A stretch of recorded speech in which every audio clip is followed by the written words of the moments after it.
Une mère riche de Géorgie accusée d'avoir comploté avec son amant aux Bahamas pour tuer son mari. Elle dit que le bracelet électronique qu'elle doit porter ruine son style. Lindsay Shiver attend son procès à Nassau depuis des années. Et elle affirme que le système de positionnement global attaché à sa jambe l'empêche de lancer une nouvelle carrière. Nous avons les dernières informations sur notre combat pour la liberté. Bienvenue dans Sidebar, présenté par Law & Crime. Je suis Jesse Weber. Très bien. Nous avons une mise à jour pour vous concernant l'affaire de Lindsay Shiver, l'ancienne reine de beauté de Géorgie, qui aurait eu une liaison avec un homme aux Bahamas alors qu'elle traversait un divorce difficile avec son mari, Robert. Mais ce n'est pas vraiment cela qui lui a causé des ennuis juridiques ou criminels. Nous suivons cette affaire depuis l'arrestation de Shiver en juillet 2023 pour avoir planifié le meurtre de son mari, séparé avec 2 hommes. Depuis, elle alterne entre le sud des États-Unis et l'île pendant que son affaire avance lentement vers le procès, bien que cela ait constamment été repoussé. Et maintenant, nous devons parler de ce qui se passe. Donc, les autorités des Bahamas affirment que Shiver a conspiré avec son petit ami barman, Terence Bethel, pour tuer Robert, avec l'aide de son associé, peut-être ami, Faron Newbold Jr. Nous allons détailler dans un instant les accusations contre elle et ses présumés complices, au cas où vous ne connaîtriez pas l'histoire. Mais nous avons appris que Lindsay Shiver a adressé plusieurs demandes au tribunal bahaméen. Et notre question est, vont-elles aboutir? Va-t-elle trop loin? Pour analyser les détails, j'accueille à nouveau l'avocate pénaliste Meg Strickler. Meg, merci d'être revenue ici dans la rubrique, j'apprécie. Merci de m'avoir invité.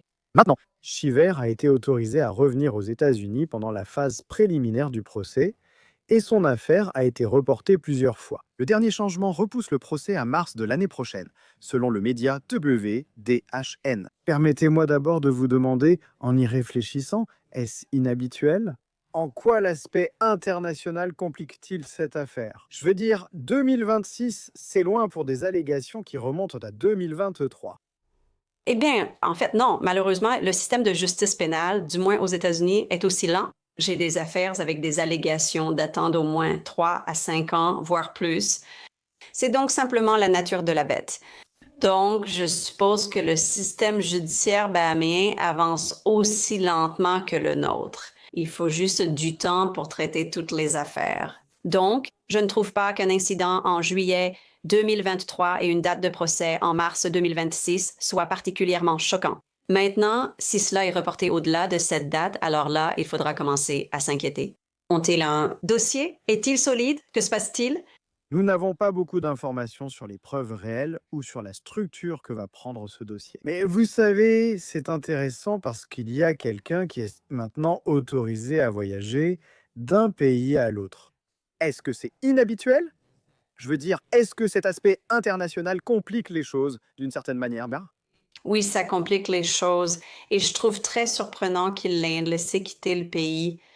Aux États-Unis, cela est rarement permis. En cas d'affaires fédérales, une autorisation de voyager peut être obtenue. Supposons qu'un membre de votre famille décède à l'étranger. Parfois, le juge vous autorisera à partir et à gérer cela pendant que vous êtes en liberté conditionnelle avant le procès ou sous surveillance, si vous êtes condamné et en liberté sous caution ou purgez ainsi votre peine. Mais dans le contexte de cette histoire, avec les accusations telles qu'elles sont et en plus dans un autre pays, je suis surprise. Elle a juste de la chance. Je pense qu'ils ont examiné l'affaire et la solidité du dossier, mais nous n'en sommes pas sûrs. Et ils ont dit, d'accord, nous allons la laisser sortir et nous allons la surveiller 24 heures sur 24 pour qu'elle n'essaie pas de s'enfuir davantage. Donc, dans le cadre de sa libération avant le procès, il y avait certaines restrictions. Elle devait respecter des règles imposées par le juge aux Bahamas. L'une de ces règles est qu'elle doit vivre avec ses parents dans leur maison isolée à Abbeville, en Alabama. C'est dans la partie sud de l'État, ce n'est pas loin de la frontière avec la Géorgie.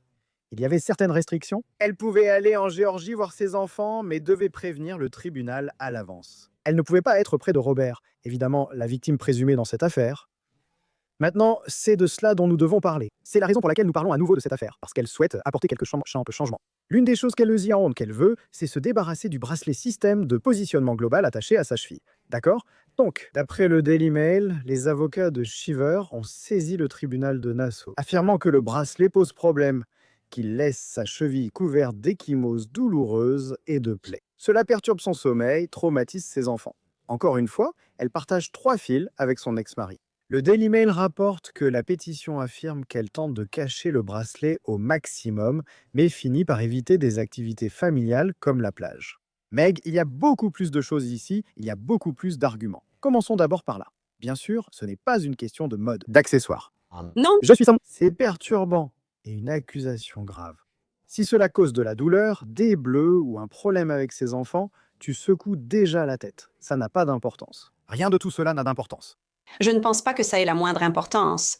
Ce week-end, j'ai vu un homme avec ses enfants et un bracelet électronique à la cheville dans un Apple Store. J'ai ri, mais me suis-je dit, oh, c'est un criminel? Non, sans doute parce que c'est mon métier. Mais c'est quelque chose que les tribunaux exigent pour qu'on puisse la surveiller, elle et ses activités. Elle a un bracelet électronique à la cheville avec système de positionnement global. On peut suivre ses déplacements dans la maison. C'est à quel point ces dispositifs sont incroyablement précis. Donc, c'est ce genre d'activité que nous voulons surveiller chez cette dame, qu'ils lui mettent maintenant, si elle n'avait pas eu son problème de l'année dernière. Je pense qu'on aurait un meilleur argument, d'accord, mais le problème de l'année dernière, on lui a dit, ne fais pas ça. Pourtant, elle est allée à Bonjour l'Amérique.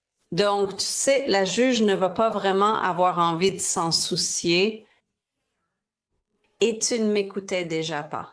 Je veux parler de Bonjour l'Amérique dans une minute. Parce que, ah oui, ça complique tout. D'accord, donc tu n'es pas convaincu que c'est inconfortable pour cette raison. Gênant ou ça crée un problème?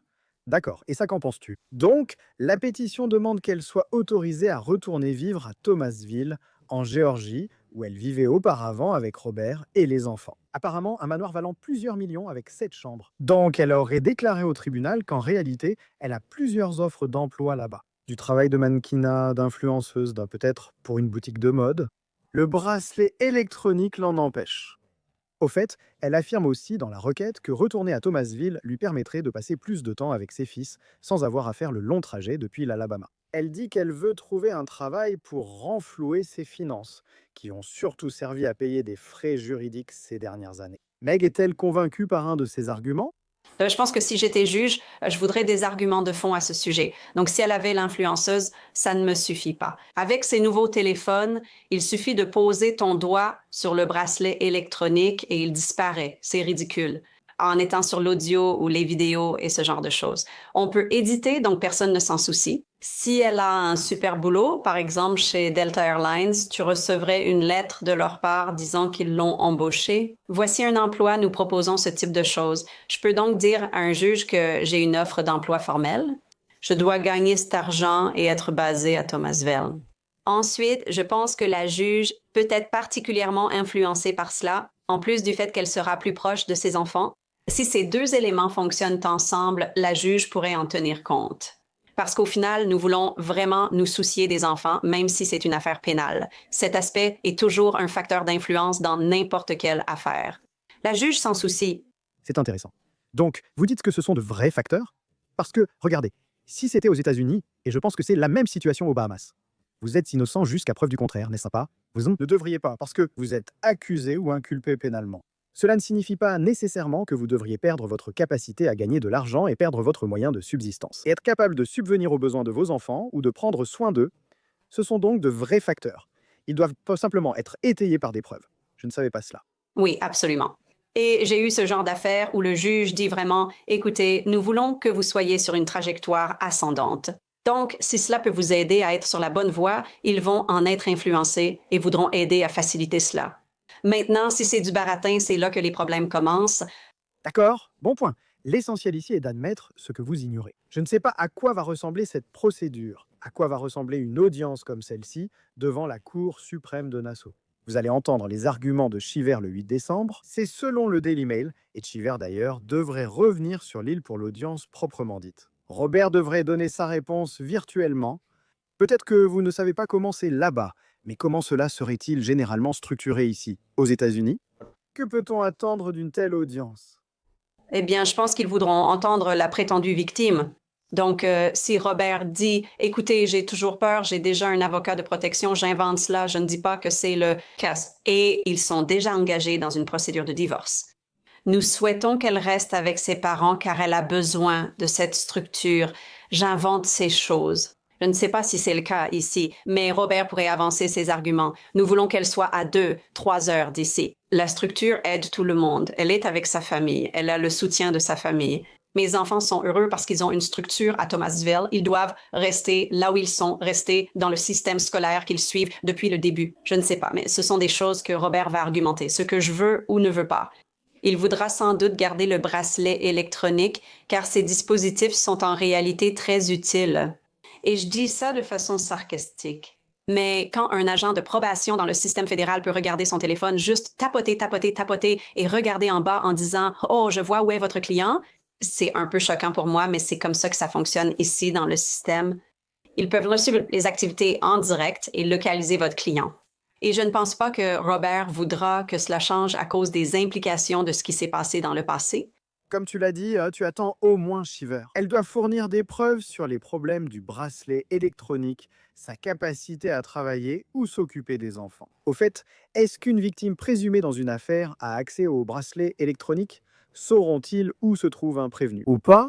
Non, pas du tout. Encore une fois, les procédures de divorce sont différentes. Donc, je ne sais pas quel type d'ordonnance de protection ou ce genre de choses peuvent exister. Mais non, non, non, non. La victime n'est pas impliquée à ce moment-là. Je l'ai simplement vu concernant certains de mes clients qui enfreignent les conditions de leur remise en liberté. Souvenez-vous, le port du bracelet électronique en assignation à résidence interdit toute sortie. Quittez votre maison, sauf si c'est pour aller chez le médecin, etc., etc. Vous savez, il y a des raisons précises pour lesquelles vous pouvez quitter votre domicile. Les clientes y prennent parfois quelques libertés avec ça. Et c'est là que la surveillance système de positionnement global devient très précise. Donc, si vous vous arrêtez à la station-service et qu'il y a un magasin de chanvre ou un magasin d'alcool juste à côté, vous ne pouvez pas aller dans ce magasin d'alcool même si vous dites que vous venez juste. Par exemple, le Mangle Monitor montrera que vous l'avez fait. Ou si vous venez à mon bureau ici, je suis au 30e étage. Et si vous informez le service de surveillance que vous êtes venu à mon bureau, évitez le 2e étage pour le restaurant, ils le sauront. Waouh, c'est intéressant. Au fait, vraiment. Et autre question rapide, est-ce que ça alerte? Y a-t-il quelqu'un qui surveille 24 heures sur 24? Comment ça marche? Y a-t-il un système qui l'alerte? Ou bien est-ce que quelqu'un le surveille? Eh bien, ça dépend, je veux dire, ça dépend vraiment. Si tu as déjà énervé l'agent de probation dans le système fédéral, ils sont là à te surveiller. Mais c'est une application, donc tu peux recevoir des rapports 24 heures sur 24. C'est similaire à ce que tu recevrais dans une situation comparable. J'essaie de trouver un exemple, mais les rapports resteront là et te montreront tous les endroits où ça a été. Tu peux aussi obtenir les visuels, comme une carte montrant où tu es allé. Et c'est cool, mais c'est aussi effrayant, à mon avis. C'est un peu orwellien, mais c'est juste la technologie qu'ils ont maintenant. Je parle du système fédéral. Je ne veux pas te dire ce que la ville de Géorgie a. Je parle du système fédéral. N'était pas, on n'en est pas certain. Je veux dire, il y a eu des photos de Lindsay Shiver avec ce bracelet électronique à la cheville, mais on ne connaît pas les détails exacts. Maintenant, quelque chose que tu as mentionné plus tôt. Pour être clair, Shiver a déjà eu des ennuis avec le système judiciaire bahaméen auparavant. Nous allons en parler dans une minute. Mais d'abord, je veux juste rapidement revenir sur la façon dont nous en sommes arrivés là dans cette histoire. Tout a commencé en avril 2023 lorsque Robert a demandé le divorce. Il invoquait une conduite adultère de Shiver. Ensuite, elle a répliqué en mai, affirmant que le mariage était irrémédiablement brisé, sans aucun espoir de réconciliation.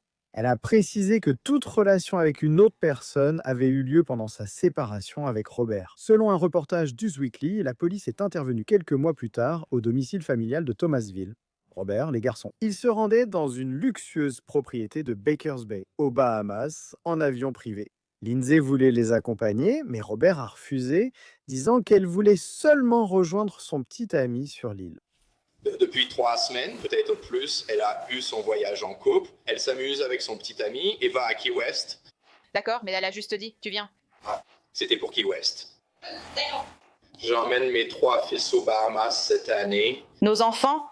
Nos enfants. Hier, elle a envoyé un message disant qu'elle était prête à changer ses plans. Monte dans l'avion avec les enfants pour les Bahamas. Je te le dis. Atlanta, elle va y aller. Ailleurs. Et moi et les enfants, on va aller chez elle. Et je lui ai parlé de soutenir ça. Tu ne prends pas l'avion. Ça peut perturber les enfants, donc on ne le fera pas. Dans des situations comme celle-ci, la meilleure chose qu'on recommande toujours, c'est que vous vous sépariez. Ne vous séparez pas seulement l'un de l'autre. Il n'est pas nécessaire de partir en vacances ensemble si vous divorcez. C'est clairement une situation instable. Et selon les autorités bahaméennes, c'est ce même jour que Lindsay et son petit ami auraient prétendument planifié le complot de meurtre contre rémunération. Bethel était barman aux Bahamas et a été désigné par les autorités comme complice présumé. Le couple aurait recruté New Bull pour exécuter le meurtre. Il a aussi été inculpé par la police bahaméenne avec Bethel et Shiver. Et la police affirme qu'elle a découvert le complot lorsqu'elle a soupçonné le barman d'être impliqué dans ou d'avoir commis un crime sans rapport. Et il fouille dans son téléphone. C'est à ce moment-là qu'il découvre tout cela. Les policiers ont examiné l'iPhone de Shiver et découvert qu'elle avait envoyé à son complice présumé, Newbold Jr. Quote, plusieurs photos de son mari, Robert Shiver, avec le message « Tue-le ». C'est ce qui ressort des documents judiciaires. Telle est l'accusation. Il y aurait également une confession présumée de Shiver à la police des Bahamas, dans laquelle elle aurait dit à Bethel qu'elle voulait tuer Robert, et Bethel aurait répondu qu'il voulait le tuer aussi. Elle se défend, affirmant qu'elle exprimait seulement sa frustration et ne pensait pas vraiment ce qu'elle disait.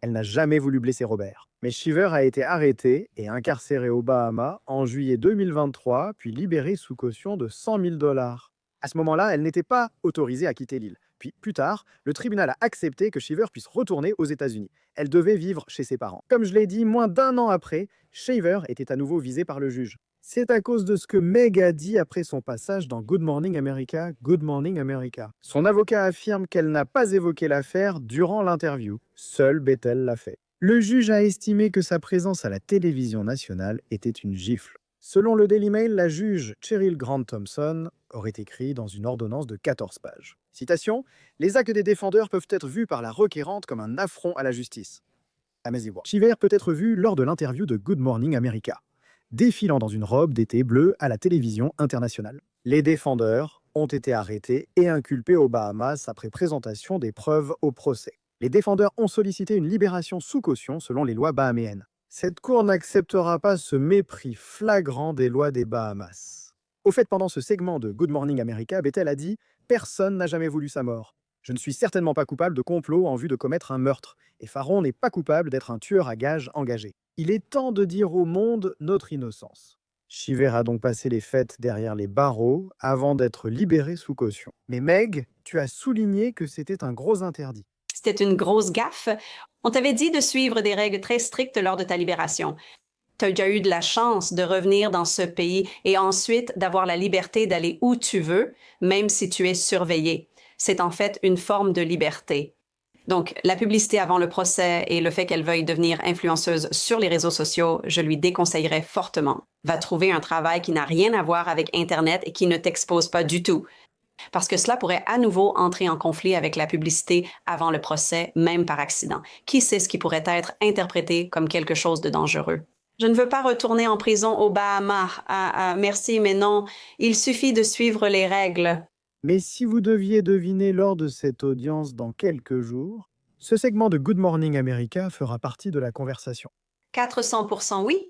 Parce que vous avez déjà violé les conditions de votre libération. Donc, si vous demandez à modifier ces conditions, croyez bien que le procureur et le juge vont s'en souvenir ou qu'on va leur rappeler qu'il y a déjà eu un problème dans le passé. Pourquoi devrais-je vous croire maintenant? Oh, être gentille avec vous maintenant, en tant qu'avocate de la défense, je dirais elle a été correcte autrement. Je dirais oui.